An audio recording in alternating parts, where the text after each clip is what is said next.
Eleanor Davenport watched the pen hover over the signature line, a predator watching its prey finally surrender. The air in the mahogany-paneled office of her family lawyer was thick with the scent of old leather, expensive paper, and what she considered to be inevitable victory. Across the gleaming expanse of the desk sat Liam, her daughter Chloe's fiancé. He was a man Eleanor had assessed from their very first meeting as being pleasant, handsome, and utterly, disappointingly average. An architect, he'd said. A noble profession, perhaps, but one that built things for other, more important people. He was a stepping stone her daughter had mistaken for a destination. This document, this prenuptial agreement, was the correction. It was a fortress built of legalese, designed to protect the Davenport family's respectable, if not magnificent, wealth from a man who clearly had none of his own. Eleanor glanced at her husband, Richard, who gave a nearly imperceptible nod, his own expression a mask of smug satisfaction. They had done it. They had secured their daughter's future from her own poor judgment. Eleanor thought Liam was a nobody, a harmless but necessary inconvenience to be managed. She didn't know his full name was Liam Vance, and that his reclusive father, Marcus Vance, was a man whose personal wealth could purchase the entire city block they currently occupied, including every law firm, bank, and luxury high-rise, and still have enough left over to fund a small nation. Within the next 10 minutes, a single, softly spoken statement from Liam would detonate the foundations of the Davenports' world, leaving them in the rubble of their own arrogance. I hope you're settling in, because this is a story about the difference between wealth and worth, and the moment when a family that prided itself on its status was forced to learn that lesson. We love having you here with us. If you enjoy stories about quiet strength and deserved vindication, go ahead and hit that like button and subscribe to the channel so you never miss a moment. And let us know in the comments where you're watching from. Now let's go back to where it all began, 3 months earlier, in a garden shimmering with fairy lights and bubbling with champagne. The engagement party was supposed to be a celebration of love. For Eleanor Davenport, it was a strategic social maneuver. Held in the meticulously landscaped backyard of their suburban estate, the event was a curated display of the Davenports' standing in the community. Guests milled about, their laughter tinkling like the ice in their glasses. Chloe, radiant in a white dress that caught the evening light, was a picture of happiness, her hand held firmly in Liam's. She saw only the man she loved. Her mother saw a problem to be solved. "So Liam," Eleanor began, her voice smooth as cream as she cornered him near the bar. She had a way of making a simple question feel like an interrogation. "Chloe tells us you're an architect. How fascinating. Do you work for a large firm? Anyone we might know?" Liam, who had been quietly observing the social dynamics with the trained eye of someone who designs spaces for people to live and work in, offered her a calm smile.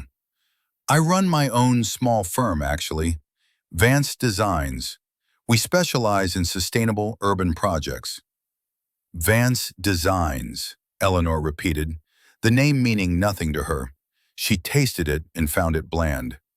How ambitious. It's so difficult to make a name for oneself these days, isn't it? So much competition. The implication was clear. You are small. You are unknown. "I find that good work tends to speak for itself," Liam replied, his tone even, betraying no offense. He had faced far more intimidating figures across boardroom tables than this woman in her silk dress and pearls. Richard Davenport joined them, clapping a hand on Liam's shoulder with a heartiness that didn't reach his eyes. "An architect. Good, solid profession. Tell me, what's the biggest project you've ever landed? A nice suburban home? A duplex, perhaps?" He chuckled, as if sharing a joke among equals, but his eyes were dismissive. He was a man who measured others by the size of their bank accounts and the prestige of their clients. Liam thought of the Helios Tower in Singapore, a revolutionary skyscraper that generated its own power. He thought of the coastal restoration project in Portugal that had won him the prestigious Pritzker Prize last year, a fact he'd kept out of the press by request. He thought of the private island compound he was designing for a tech mogul, a project with a budget that would dwarf the Davenport's entire net worth. "I've been fortunate to work on a few interesting things," he said, the understatement so vast it was almost a private joke.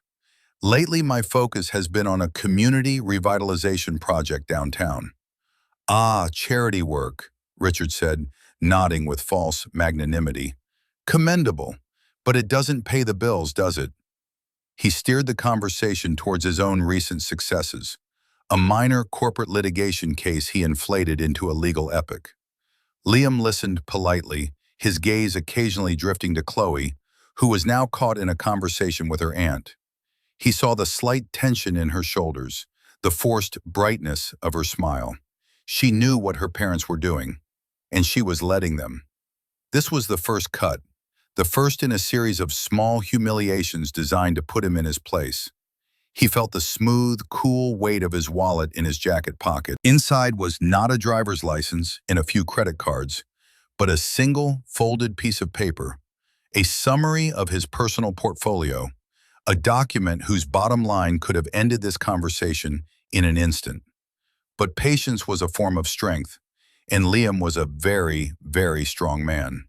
He would let them build their case against him. He would give them all the rope they needed. The fall would be that much more dramatic. The evening wore on, a symphony of slights and condescensions. His education was questioned, his family background probed with thinly veiled disdain.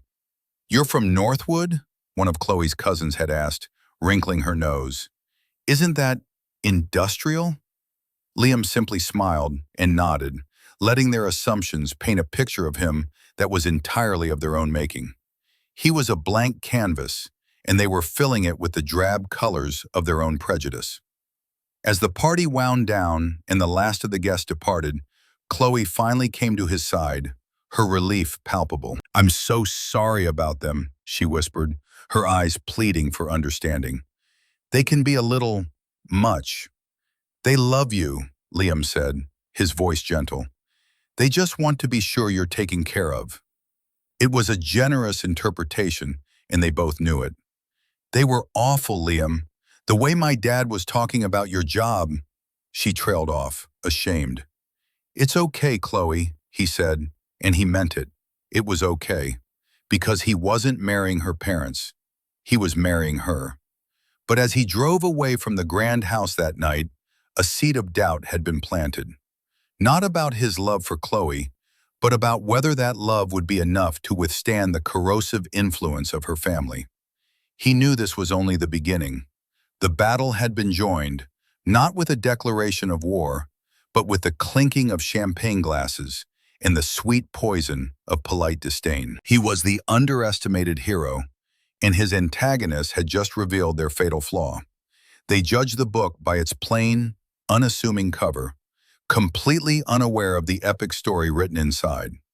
A week after the engagement party, the first official salvo was fired. Eleanor called Chloe, her tone a careful blend of maternal concern and unyielding authority. She explained that, as a matter of prudence, a simple formality really, they felt it was essential for Liam and Chloe to sign a prenuptial agreement.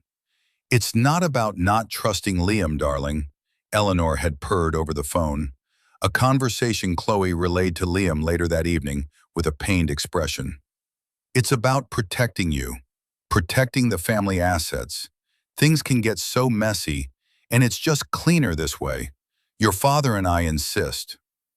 Liam was sitting in his sparsely furnished but elegant apartment, a space that spoke of quiet confidence and an eye for detail. Blueprints for a new museum wing were spread across his coffee table.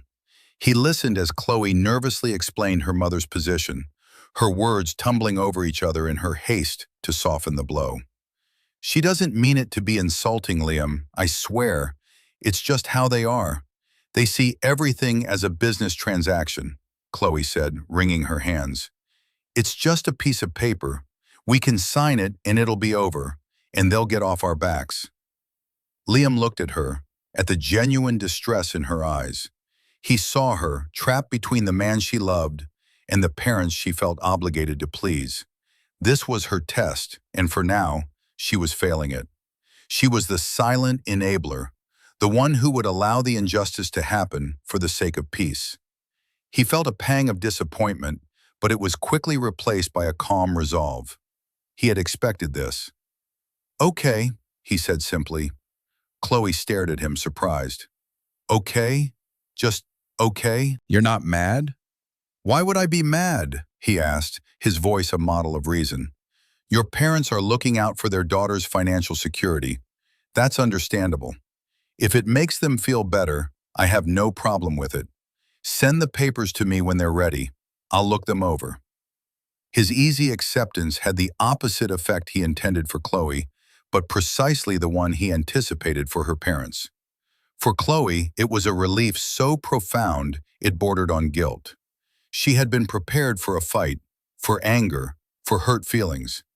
His placid agreement made her feel small, as if he were indulging a child's tantrum. For Eleanor and Richard, when Chloe relayed the news, it was confirmation of everything they believed. "He agreed without a fight?" Eleanor had said to Richard later that night, a triumphant glint in her eye. "Of course he did. He knows he has no leg to stand on. He's got nothing, and he knows it. This proves he's just grateful to be getting a seat at the table at all." Richard, ever the pragmatist, was more direct.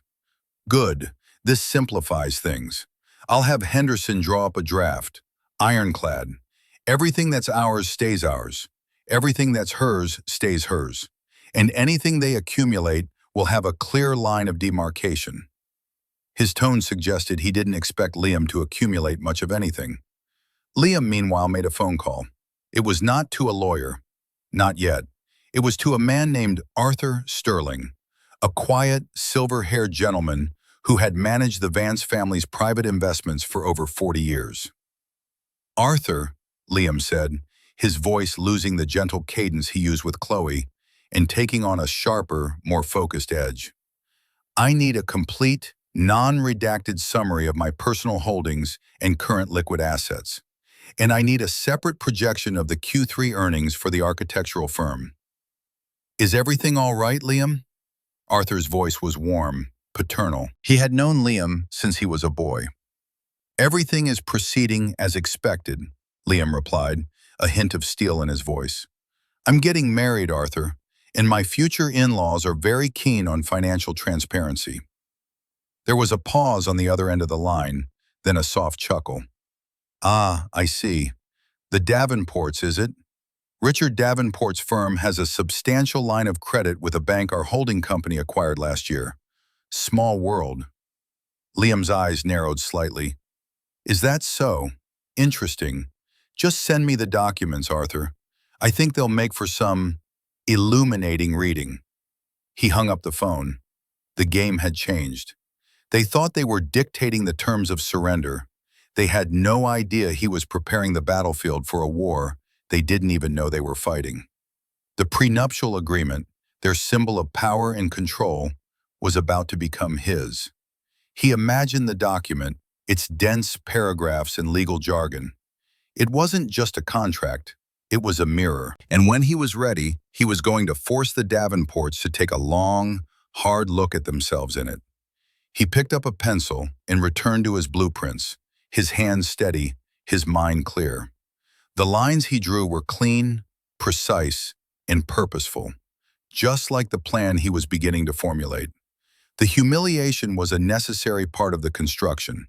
It was the demolition phase. What he would build in its place would be something founded on truth, not appearance. The weeks that followed were a masterclass in condescension. The Davenports, emboldened by Liam's easy acceptance of the prenup, escalated their campaign to remind him of his perceived station. The invitations became more pointed, the settings more opulent, each one a carefully constructed stage for Liam's next humiliation. One Saturday, they were summoned to the exclusive Lakeside Country Club for brunch. "You must see it, Liam," Eleanor had insisted. "It's where all of our friends are members. You and Chloe will need to get on the waiting list, of course. It can take years if you don't have the right sponsors." The club was a bastion of old money, a place where hushed conversations and silent judgments echoed across manicured lawns. Liam, dressed in a simple but well-tailored linen shirt and trousers, looked perfectly at ease, a fact that seemed to irritate Eleanor to no end. She had perhaps hoped he would show up in something inappropriate, marking him as an outsider. As they were seated on a terrace overlooking the golf course, Richard leaned in conspiratorially. "See that man over there?" he said, gesturing with his chin towards a portly man in plaid shorts. "That's Bob Vance. No relation, I assume." He laughed, a short, barking sound. "He runs a chain of hardware stores, made a killing. Now that's a success story. Built it from the ground up." Liam's expression didn't flicker. He thought of his own father, Marcus Vance, a man so private he was practically a myth. A man who had built a global empire from a single algorithm he'd written in his dorm room. A man whose name, when spoken in the right circles, could move markets. "No," Liam said calmly. "No relation." The meal was a succession of thinly veiled insults. Their friends would stop by the table, and Eleanor would introduce Liam with a qualifier. "This is Chloe's fiancé, Liam. He's an architect, just starting his own little firm. So brave." Each introduction was a subtle demotion, a public branding of his inadequacy. Liam simply smiled, shook hands, and answered their probing questions with unnerving politeness. He spoke about his work on the downtown revitalization, and they would nod with the kind of vacant sympathy one reserves for volunteers and missionaries. During a lull in the conversation, while Chloe was away from the table, Richard fixed him with a serious look. "Liam, I'm going to be frank with you. Chloe is used to a certain lifestyle. We've provided her with everything. Are you truly prepared to take on that responsibility? Architecture is a fine hobby, but it's a feast or famine business. My daughter will not be partaking in the famine half." The sheer audacity of the statement was breathtaking. It was a direct challenge to his manhood, his capability, his worth. Liam felt a familiar, cold calm settle over him. He met Richard's gaze without blinking. "I love your daughter, Richard," he said, his voice low and steady. "I would never allow her to want for anything. You have my word." "Words are cheap," Richard scoffed. "We're giving you our most precious asset. We need more than words." "I understand," Liam said. "That's why we're drawing up the agreement, isn't it? To make everyone feel secure." He subtly touched the breast pocket of his jacket. Inside, in a slim leather billfold, were the papers Arthur Sterling had sent over. He didn't need to look at them. He had memorized the numbers. The summary of his personal stock portfolio, his real estate holdings, including the building they were currently in, a fact he was certain the club's board was unaware of, and the astonishing net profit of his little firm. The document was a bomb, and he was carrying it in his pocket, waiting for the right moment. But this was not it. The humiliation was not yet complete. The pressure needed to build until the structure of their arrogance was ready to collapse under the slightest weight. Later, as they walked back to the car, Chloe was quiet, her jaw tight. The afternoon had been an ordeal for her too. She had spent hours watching the man she loved be systematically belittled by the people she was supposed to respect. "You don't have to put up with this," she finally said, her voice trembling slightly.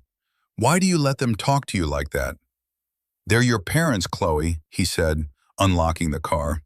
It was a sleek, dark gray Audi, a car that was nice but not ostentatious. He had a collection of much finer vehicles in a private garage, but this one suited the role he was playing. "They're testing me. It's what parents do." "No," she said, stopping and turning to face him. "This is more than that. This is cruel. It's like they're trying to break you, or break us." He saw the fire in her eyes, the first real spark of defiance she had shown on his behalf.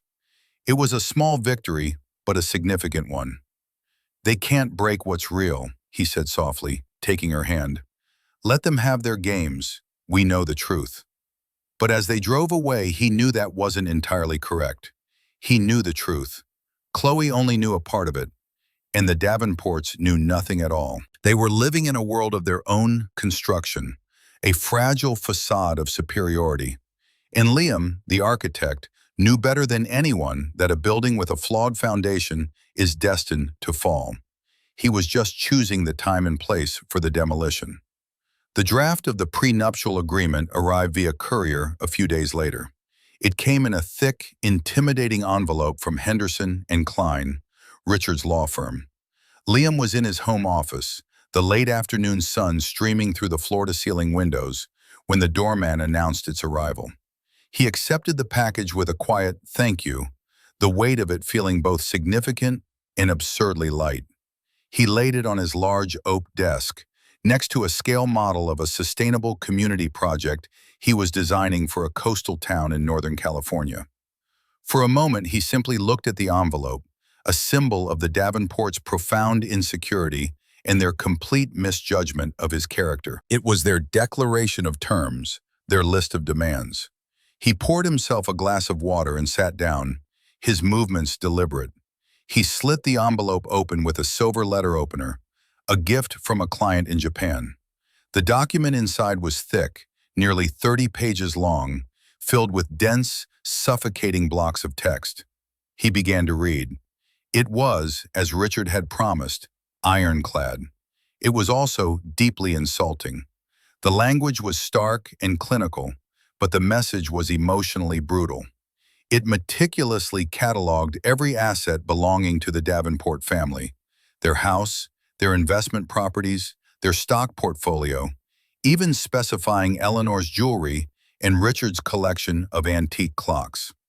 All of it was designated as separate property, untouchable, now and forever. Then came the section on Chloe's assets, her trust fund, her future inheritance, the condominium they had bought for her after college, all shielded, walled off from him as if he were a marauding invader. The most galling part, however, was the section concerning marital property. It stated that any and all assets accumulated during the marriage would be subject to a ruthlessly detailed set of conditions.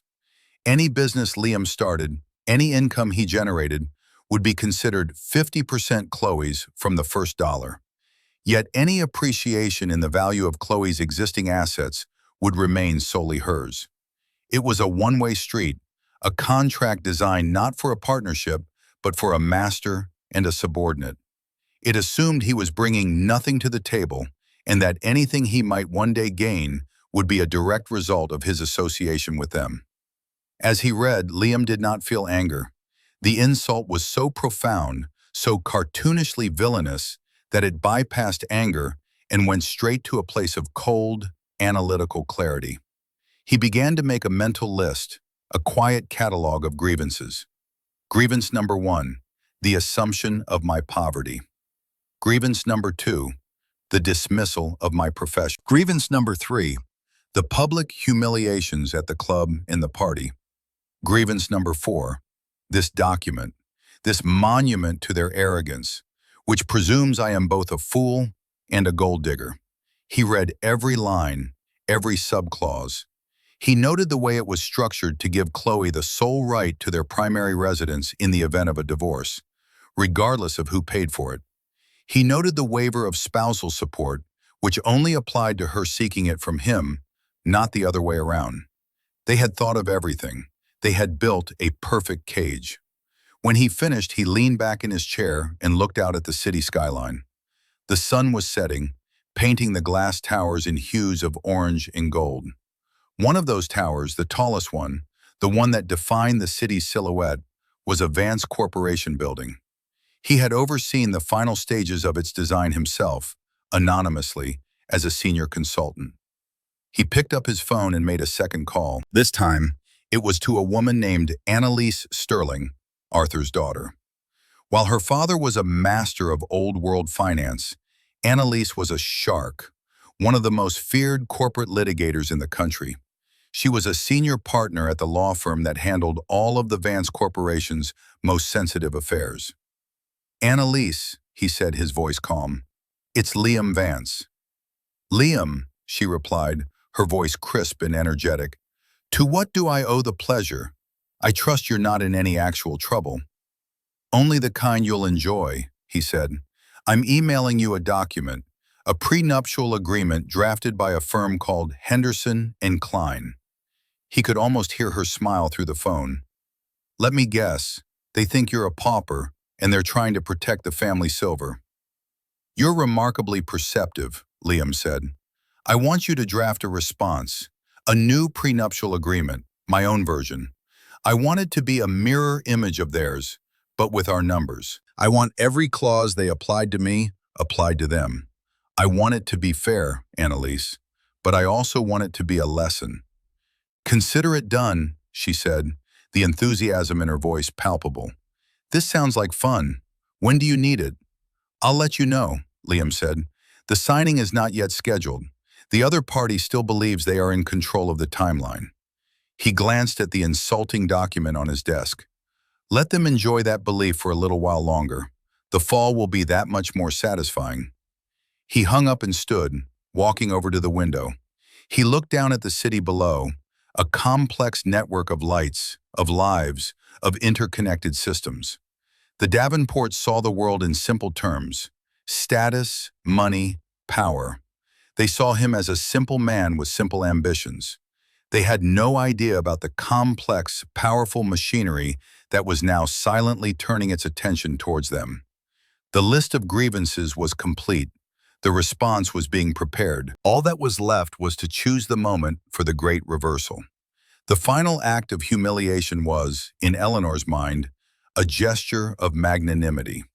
A week before the scheduled signing of the prenup, she and Richard invited Liam and Chloe to a gala fundraiser for the city's art museum.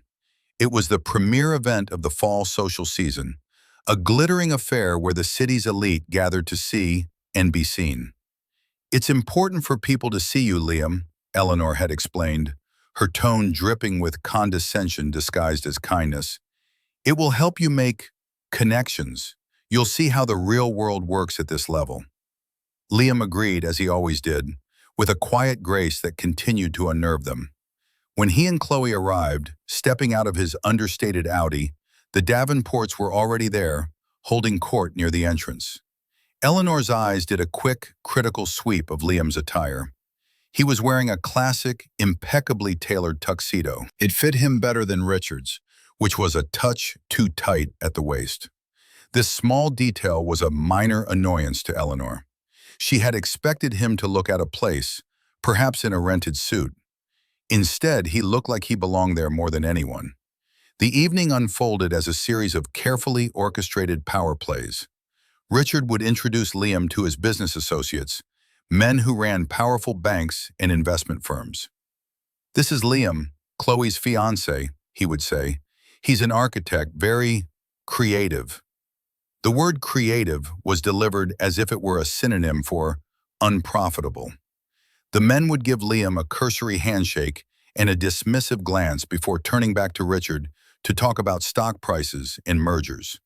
They were speaking a language of power and money, and they assumed Liam was not fluent. Liam, who sat on the junior board of 3 international tech companies under an assumed name, simply listened, his expression one of polite interest. He was a ghost at their feast, present but unseen. At one point, Eleanor pulled him aside, gesturing to the grand hall around them. The museum wing they were in was a soaring space of glass and steel, a modern masterpiece. "Isn't it breathtaking?" she said. "This is the new contemporary wing. It was designed by some world-famous architect from Japan. Cost a fortune. This is what real success looks like, Liam, a legacy." Liam looked up at the complex geometry of the ceiling, the way the light played across the polished concrete floors. He knew every joint, every beam, every pane of glass. The world-famous Japanese architect, Kenji Tanaka, was a mentor and a close personal friend. Kenji had won the bid, but the core structural and aesthetic concepts had been born out of a series of long conversations and shared sketches with Liam, an uncredited collaboration that Liam had requested to maintain his privacy. "It's a remarkable space," Liam said, his voice neutral. "The use of cantilevered structures is particularly bold." Eleanor just nodded, not understanding the technical term, and moved on. The irony was a physical presence, a silent companion at Liam's side all night. The true purpose of the evening became clear over dinner.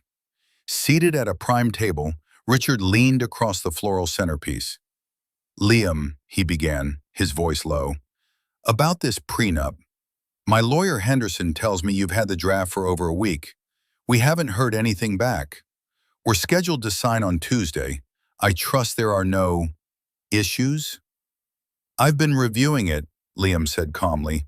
"It's a thorough document." "It's standard practice, you understand," Richard pressed on, mistaking Liam's calm for capitulation. "It's just business. Once it's signed, we can all move forward and be a family." Chloe, seated between them, looked down at her plate. The tension was making her miserable. She had pleaded with Liam to just sign the papers, to get it over with. His quiet deliberation was a mystery to her, and it was beginning to feel like stubbornness. She wanted the path of least resistance, and he was refusing to take it. "Of course," Liam said, meeting Richard's gaze. "Business." Later, as the evening was winding down, Liam found himself alone for a moment on a balcony overlooking the city lights. His phone buzzed in his pocket. It was a text from Annalise Sterling. "The looking glass is polished and ready for them to gaze into it. I've taken the liberty of adding a small addendum regarding Henderson and Klein's outstanding liabilities with a certain financial institution. Just for context. Let me know when the curtain goes up. I'll be there." Liam smiled, a true, genuine smile that didn't quite reach his eyes. His eyes were focused on the shimmering city below. The ally was in place. The final piece of the puzzle was ready. He slipped the phone back into his pocket. Chloe found him a moment later. "Are you okay?" she asked, her voice soft. "I'm fine," he said, turning to her. "It was an educational evening." "Don't be sarcastic," she said, her voice laced with exhaustion. "It was horrible. I hate this. I hate what they're doing." "Then why do you let them?" he asked, his voice still gentle, but with a new edge of challenge. It was the first time he had pushed back, not against her parents, but against her inaction. Chloe's eyes filled with tears. "Because they're my parents, and because I'm scared. I'm scared this whole thing, this wedding, us, is going to fall apart because of a stupid piece of paper." Liam reached out and wiped a tear from her cheek with his thumb. "A piece of paper can't break anything that's real, Chloe, but a lack of courage can." He paused, letting the words sink in. "The signing is on Tuesday, at Henderson's office. I need you to trust me. No matter what happens, I need you to trust me. Can you do that?" She looked at him, at the profound stillness in his eyes, the absolute certainty in his posture. He wasn't the man her parents saw. He wasn't the man she had thought he was. He was something more, something deeper. Frightened but resolute, she gave a small nod. "Okay, Liam, I trust you." He nodded back, satisfied. The final test was not for him, but for her. The stage was set. The audience was in place. The quiet before the storm was about to begin. The morning of the signing dawned gray and overcast, the sky the color of slate. It was a fitting atmosphere for the day's business. Liam awoke early, as he always did, and went through his morning routine with a quiet, meditative focus. There was no sign of nervousness in his movements, no hint of the momentous confrontation that lay just a few hours away. He was an architect preparing to inspect the final details of a project years in the making. He chose his suit carefully, not a flashy one, but a bespoke, charcoal gray suit that fit him with understated perfection. It was the kind of suit that didn't shout its expense, but whispered it in the quality of the fabric and the precision of the cut.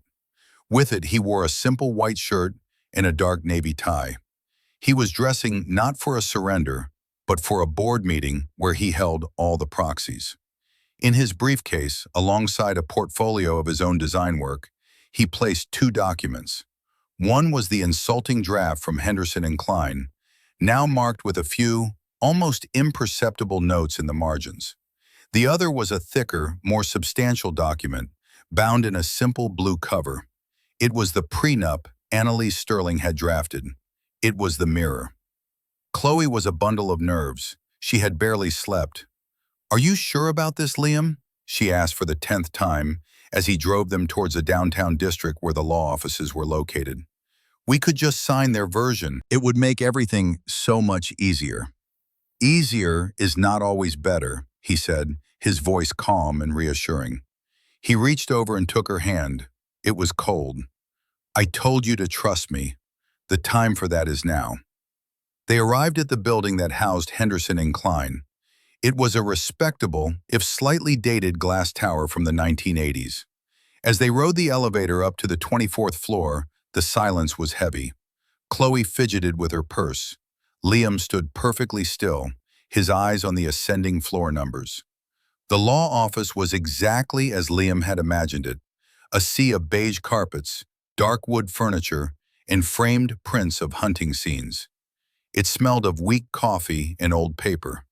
A receptionist with a practiced, impersonal smile led them to a large conference room. Eleanor and Richard were already there, seated on one side of a long, polished table. With them was their lawyer, a man named George Henderson, whose face was a mask of professional solemnity, undermined by the triumphant gleam in his eyes. He looked like a cat who had cornered a particularly slow mouse. "Liam, Chloe, glad you could make it," Richard said, his tone magnanimous. "Let's get this bit of unpleasantness over with, shall we?" Eleanor gave a tight, superior smile. She was wearing a Chanel suit, her armor for the final victory. She looked at Liam, expecting to see a man defeated, resigned to his fate. Instead, she saw a man who looked utterly, unnervingly, at peace. It was disconcerting. They all took their seats, Chloe beside Liam, facing her parents. The room was a tableau of power dynamics. The Davenports and their lawyer, a united front of smug authority. Chloe, the conflicted pawn, and Liam, the quiet enigma. Henderson cleared his throat and slid a fresh copy of the agreement across the table towards Liam. A high-end fountain pen was placed neatly beside it. "Now this is the final execution copy," Henderson began in a smooth, patronizing tone. "I trust you've had ample time to review the draft. It's a fairly standard agreement designed to protect both parties, but primarily to secure Miss Davenport's existing and future family assets, as per her parents' wishes." Liam didn't look at the document. Instead, he looked at Richard, then at Eleanor. He held their gazes for a long moment, the silence stretching uncomfortably. "It is indeed a thorough document," Liam said, his voice filling the quiet room. It was not loud, but it had a quality of resonance that commanded attention. "It thoroughly communicates your opinion of me." Richard shifted in his seat. "Now, let's not get emotional. This is a business matter." "On the contrary," Liam replied, his eyes still locked on Richard. "I believe you've made it deeply personal, and since you've been so clear about your position, I feel it's only fair that I be equally clear about mine."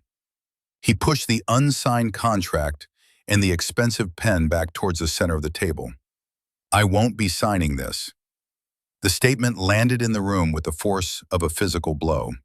Simple, devastating, final. Chloe gasped, her hand flying to her mouth.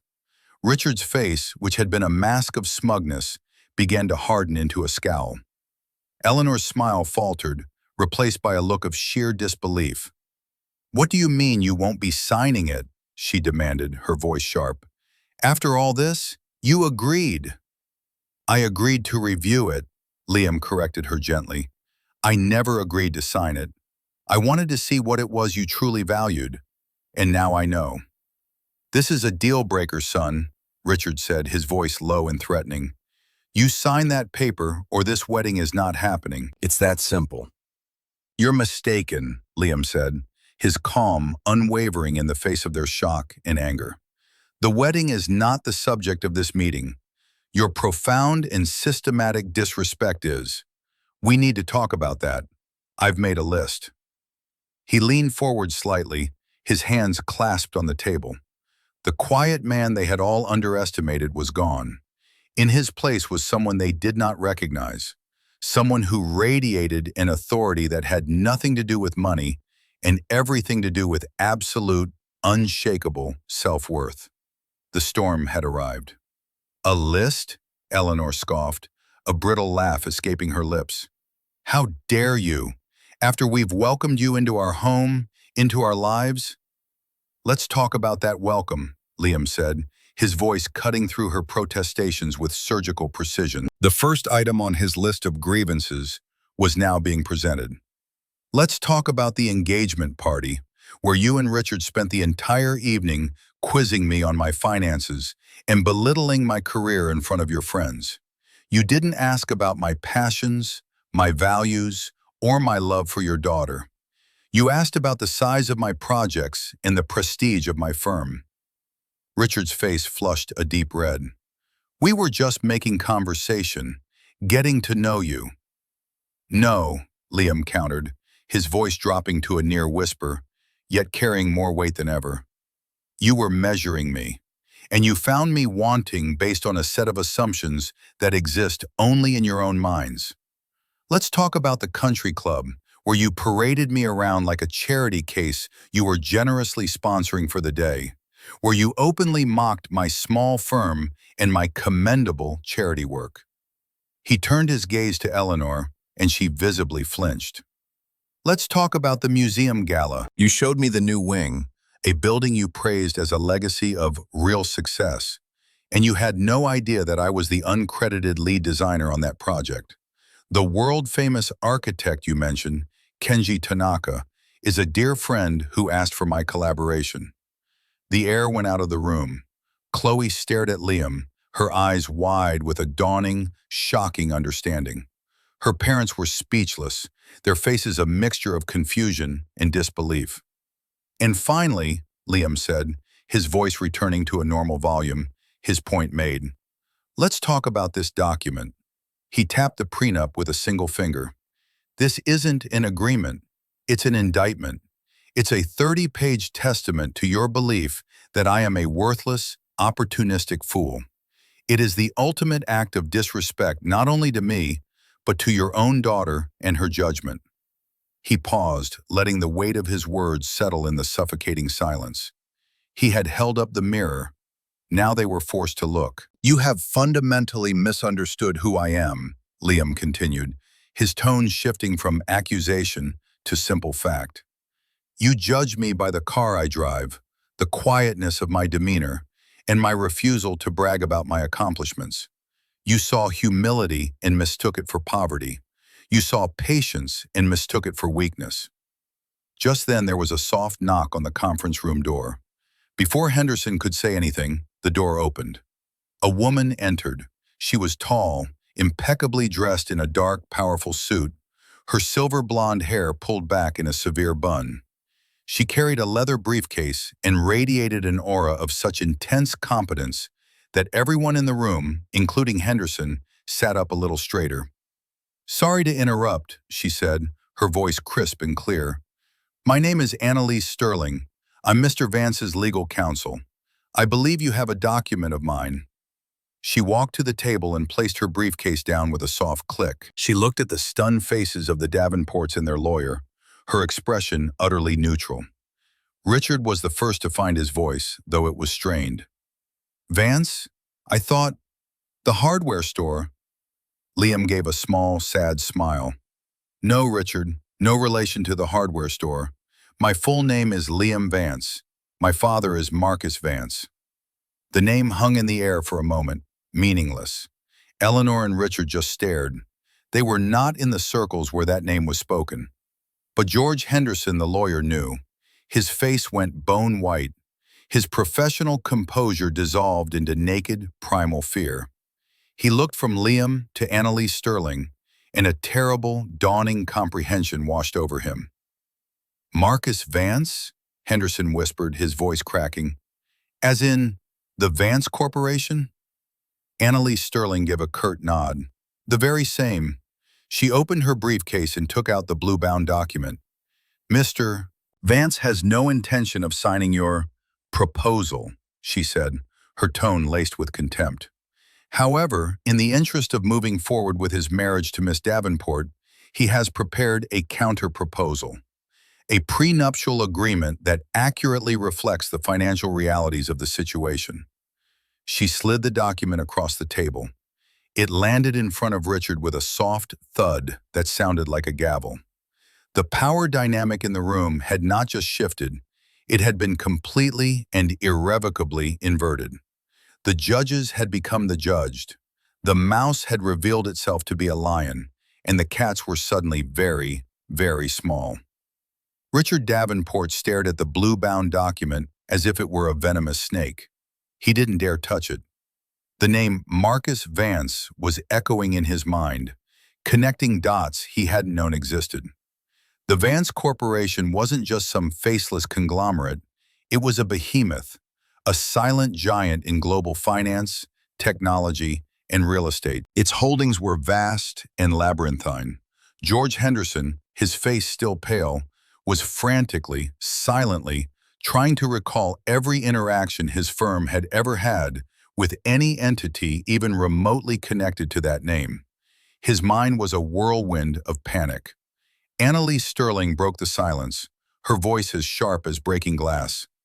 "Perhaps you should open it, Mr. Davenport. The first few pages contain a summary of Mr. Vance's personal assets. We felt it was important for everyone to be operating from a shared set of facts." With a trembling hand, Richard reached out and pulled the document closer. He opened it.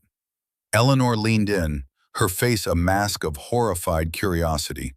Chloe, meanwhile, couldn't take her eyes off Liam. She wasn't looking at a stranger. She was seeing the man she knew, the kind, patient, humble man she loved, but in a new, sharper focus. His quietness wasn't a lack of confidence. It was the stillness of immense, restrained power. Richard's breath hitched. Eleanor let out a small, strangled gasp. The numbers on the page were astronomical, beyond their comprehension. They were not just looking at the wealth of a rich man, they were looking at the kind of generational, dynasty-level fortune that reshapes landscapes. Liam's small architectural firm was listed, its net annual profits exceeding the entire Davenport family net worth by a factor of 10. His personal investment portfolio, managed by Arthur Sterling, was detailed in a multi-page appendix that made Richard's own portfolio look like a child's piggy bank. This is impossible," Eleanor stammered, her voice a reedy whisper. She looked at Liam, her eyes wide with a desperate, pleading confusion. "You're an architect." "I am," Liam confirmed, his voice gentle once more. "It's what I love to do. I've been fortunate that my work has been successful, but my family's success is in other areas. I've kept my name separate from my work because I wanted to be judged on my own merits. It appears I have been." The quiet devastation of that statement settled over them. They had judged him, and their judgment was a catastrophic failure. Annalise Sterling was not finished. "If you'll turn to Appendix C, Mr. Henderson," she said, her gaze now fixed on the terrified lawyer. "It contains a summary of Henderson and Klein's current liabilities, specifically the rather substantial line of credit your firm holds with Sterling Trust Bank." Henderson looked as if he'd been struck by lightning. We...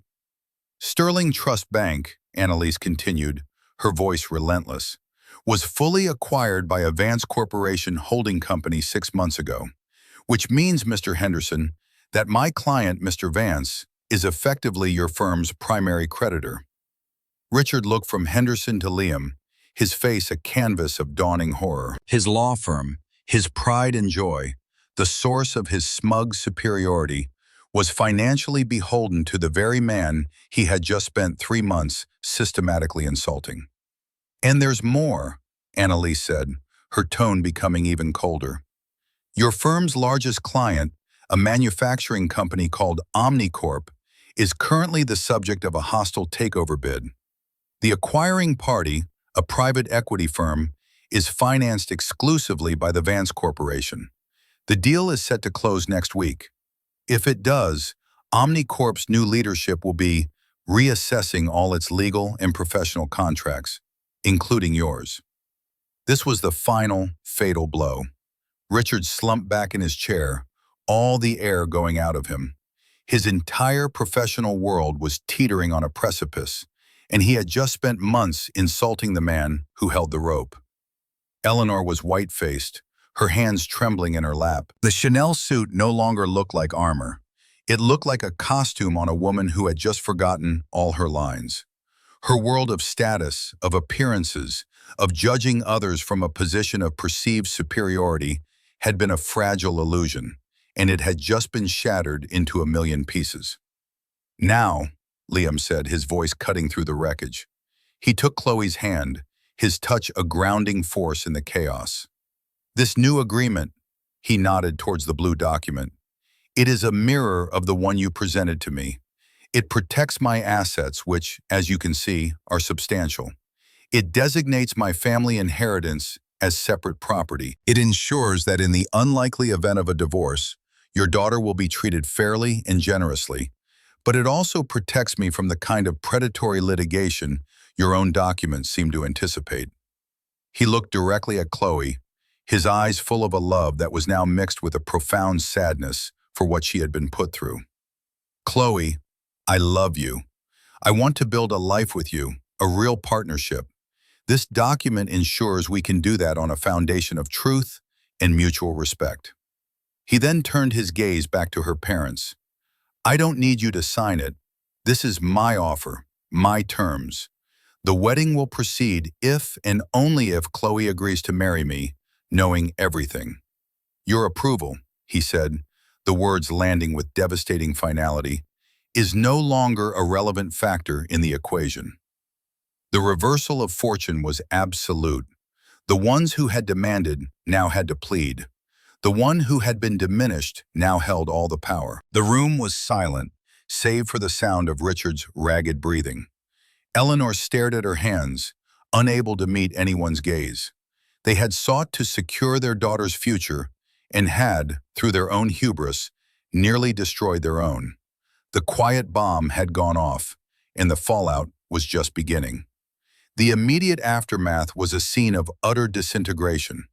Richard, his face ashen, could only stare at the blue-bound prenup, a document that represented not just his humiliation, but the potential ruin of his entire professional life. Eleanor, for the first time since Liam had met her, looked small.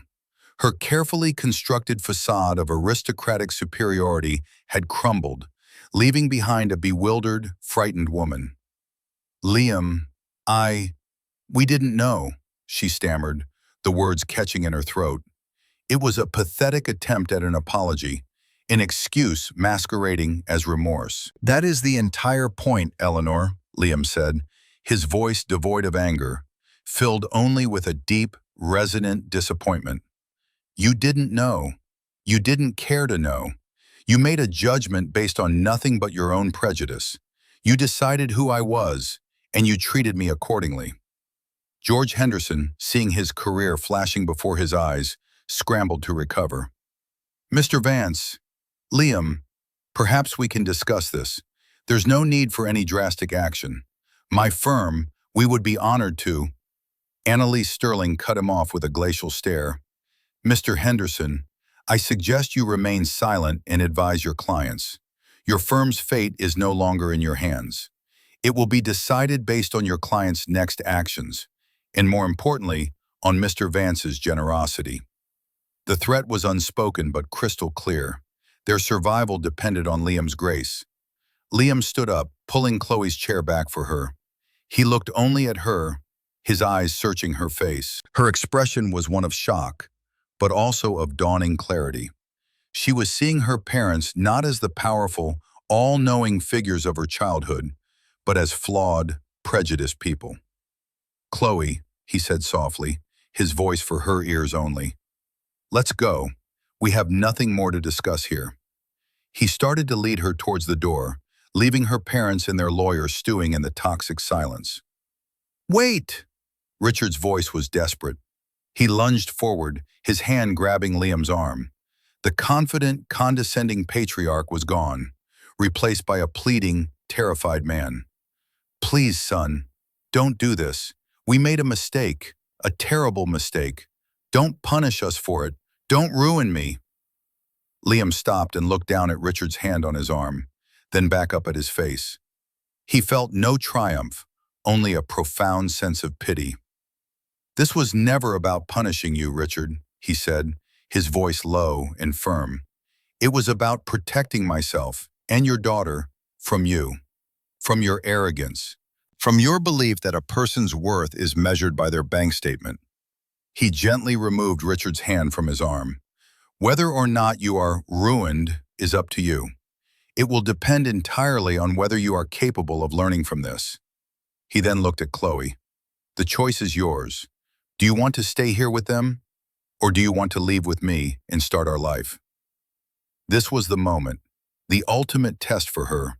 Her loyalty could lie with the broken power of her family or with the quiet, proven strength of the man she loved. Chloe looked at her parents, at their desperate, pleading faces.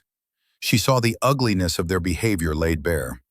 Then she looked at Liam, who stood waiting, his expression patient, his love for her unwavering despite everything. The choice was not a choice at all. "I'm going with Liam," she said, her voice shaking but firm. She walked to his side and took his hand, a public declaration of her allegiance.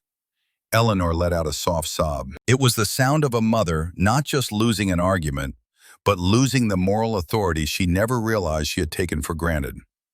Liam and Chloe walked out of the conference room, leaving the Davenports to drown in the consequences of their own making. Annalise Sterling remained behind for a moment, gathering her papers. "My office will be in touch, Mr. Henderson," she said, her voice leaving no room for negotiation. "We will be auditing your firm's finances and your handling of the Omnicorp account. I suggest you be prepared." She turned to Richard and Eleanor. "As for the wedding, Mr. Vance's offer stands. His prenup is on the table. It is non-negotiable. Whether you are invited to the ceremony will depend on your ability to offer a sincere and meaningful apology to both your daughter and your future son-in-law." With that, she swept out of the room, leaving a silence that was heavier and more damning than any accusation. The great reversal was complete. The powerful were humbled, the humble were revealed as powerful, and the relationships that had been built on a foundation of lies and status were now forced to find new, more honest ground, or perish completely. The weeks that followed the confrontation were a period of profound and painful recalibration for the Davenport family. The world did not end, but the world they had known did. Richard's law firm was not destroyed. Liam, in an act of grace Richard did not deserve, instructed Annalise Sterling to be firm, but not fatal. The Vance Corporation, as the new primary creditor, forced a complete restructuring of Henderson and Klein. Richard was allowed to keep his position as a senior partner, but he was no longer the man in charge. He now answered to a board whose members were appointed by Annalise's firm. He was forced into a position of humility, reporting his every move, his expense accounts scrutinized, his authority curtailed. The Omnicorp account was, as predicted, reassessed. It was not pulled entirely, but it was drastically reduced, a constant, painful reminder of his monumental misjudgment. Every day he went to work was an exercise in eating humble pie. Eleanor's punishment was less tangible but no less severe. Her social standing, the currency she valued above all else, was rendered worthless.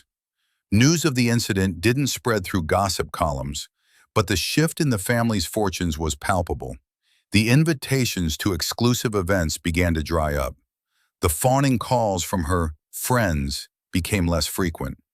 She had built her identity on the shaky ground of her husband's success and her family's name, and when that ground shifted, she found she had nothing solid to stand on. Her real punishment was self-inflicted. She was forced to live in a world where her judgment was proven worthless, her values hollow. The most difficult test, however, was the one Annalise Sterling had laid out for them: the apology. A week after the meeting, a stilted, formal letter arrived at Liam's apartment, full of legalese and carefully worded expressions of regret for the misunderstanding. Liam read it and threw it in the trash. A few days later, Eleanor called Chloe, weeping, begging for forgiveness, blaming Richard, blaming Henderson, blaming everyone but herself. Chloe, who was now living with Liam and seeing a therapist to unpack the years of her parents' toxic influence, listened patiently before telling her mother that an apology that came with excuses was not an apology at all. Finally, 2 weeks before the wedding, they asked to see Liam and Chloe in person. They met not in a lawyer's office or a fancy club, but in the neutral territory of a quiet public park. Richard and Eleanor looked older, diminished. There were no power suits or designer dresses. They were just two people who had been stripped of their pretenses. Richard spoke first, his voice hoarse. He didn't make excuses. He looked Liam in the eye and for the first time spoke to him as an equal. "I was wrong," he said. "My behavior was inexcusable. I was arrogant, I was cruel, and I was blinded by my own foolish pride. I judged you, and I failed the test. I am sorry, not because of what you can do to my firm, but because I deeply wronged you and my own daughter." Eleanor's apology was quieter, more difficult. Tears streamed down her face as she spoke to Chloe. "I thought I was protecting you," she whispered, "but I was only protecting my own vanity. I was so afraid of you marrying someone who wasn't good enough that I couldn't see the wonderful, good man who was standing right in front of you. I hurt you, and I hurt him. I am so, so sorry." It was the first genuine thing Liam had ever heard either of them say. The apologies were accepted, not with warmth, but with a solemn nod. The damage was too deep for a quick reconciliation, but the first stone in a new foundation had been laid. Liam and Chloe were married a month later. It was not the grand society wedding Eleanor had planned. It was a small, intimate ceremony at a beautifully restored, historic chapel downtown. One of the first buildings Liam's firm had saved as part of its revitalization project. Marcus Vance was there, a quiet, smiling man in a simple suit, who shook Richard's hand firmly and spoke with Eleanor about her garden. His presence was the final, unspoken confirmation of the new reality. Richard and Eleanor were there too, as guests. Not as hosts, not as the proud parents of the bride, but as quiet, humbled observers, grateful to be included. The prenup Chloe and Liam signed was the one Annalise had drafted. It was a document of immense fairness, protecting both of them, but more than that, it was a symbol of their partnership. A partnership built not on assets or status, but on the truth they had fought to reach. Their life together began not with a compromise to appease arrogance, but with a courageous stand for respect and dignity. The lesson was learned, the consequences were delivered, and a new, more honest chapter had begun. In the end, this was never a story about money. The billions of dollars were irrelevant, a mere plot device to expose a deeper truth. This was a story about worth. The Davenports believed worth was something you acquired, displayed, and defended. It was a matter of status, of appearances, of belonging to the right clubs and knowing the right people. They spent their lives polishing the exterior, terrified that someone might see the emptiness inside.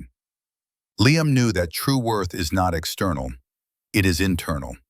It is the quiet confidence of integrity, the patience to withstand insult without losing your dignity, the strength to be gentle, and the wisdom to know that respect cannot be demanded, only earned. He never needed to prove his wealth. He only needed to reveal their poverty of character.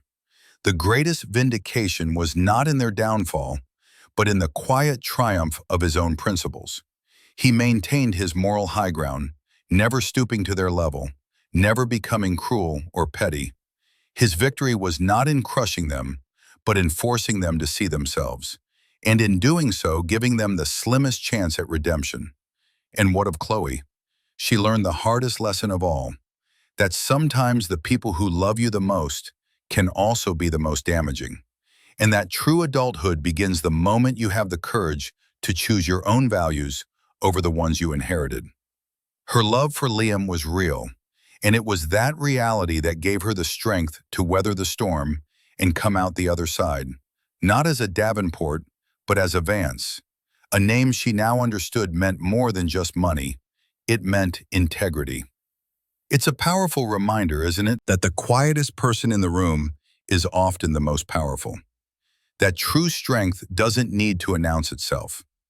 We all face our own versions of the Davenports, people who judge us on superficial things, who try to put us in a box. The question is, how do we respond?